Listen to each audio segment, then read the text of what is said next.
হুগলির ভদ্রেশ্বরের তেলেনীপাড়ার বাবুরবাজার বারোয়ারি দুর্গাপুজোয় সরকারি অনুদান না গ্রহণ করার সিদ্ধান্ত বিষয় নিয়েছে তারা। এলাকার নাগরিকবৃন্দের অনুরোধ, আরজিকর কাণ্ডের সুবিচার চেয়ে সরকারি অনুদান থেকে বিরত থাকার সিদ্ধান্ত নিয়েছে। একই সঙ্গে পুজোয় মাইক বাজানো বিজয় সম্মেলনী থেকেও বিরত থাকছেন বলে জানিয়েছেন বারোয়ারির কার্যকারী সভাপতি অশোক ঘোষ।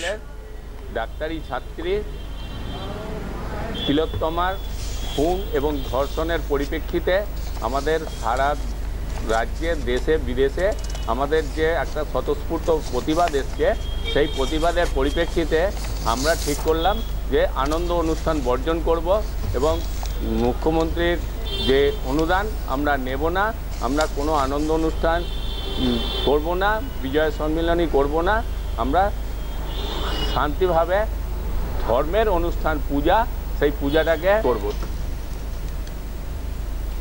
পুজোর সদস্যা দেবান্বিতা হালদার জানিয়েছেন সরকারি অনুদান না নিয়ে প্রতিবাদ জানাচ্ছেন তারা। সরকার থেকে যে অনুদানটা পাই সেটা এই বছর আমরা গ্রহণ করছি না এবং এটা এক প্রকার আমাদের প্রতিবাদ, কারণ আমি নিজে একটা মেয়ে আর আরজিকর কাণ্ডে যে কাজটা হয়েছে আমরা প্রতিবাদ জানাচ্ছি।